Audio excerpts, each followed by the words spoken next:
In this lesson, we're going to work with the variables in GraphQL query.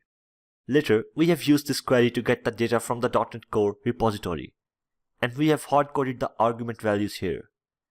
Now this time, instead of hard-coded values, we're going to pass some dynamic values with the help of variables. Now we have used this name argument here, and its value is core. This time, we want to assign the value here via variable. So let's introduce the parentheses, and then we are going to pass the variable here. Let's use this name here as a variable. In GraphQL, variable starts with the dollar symbol. Now we need to set the type to our variable, which is a string, and it's required. Means if we don't pass the value to this name variable, then we'll get an error. Now instead of this hard-coded core value, let's pass this variable here. Now let's say we also want to pass the owner of the repository dynamically.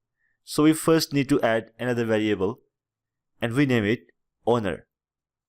Then set the data type of this variable to string and make it required by using the exclamation mark.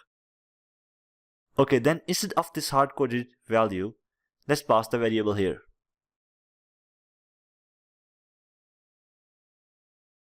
Right after that, go to the query variable, and here in the curly brackets, we need to assign the value to the name variable. So let's use control space, and you'll see the name of the variable. I'm going to use this name variable and assign the value. Let's assign the name of the repository, which is core, and we will add the comma separator. Then go to the new line, and there we use this owner variable and assign the value, which is .NET.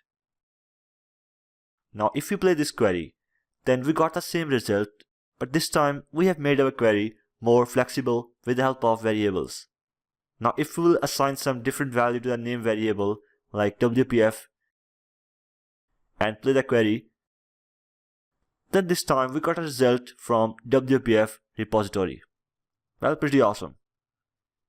So just remember all these concepts, because we will reuse these concepts when we will work with the .NET Core GraphQL project. So that's all from this video. I will see you in the next one.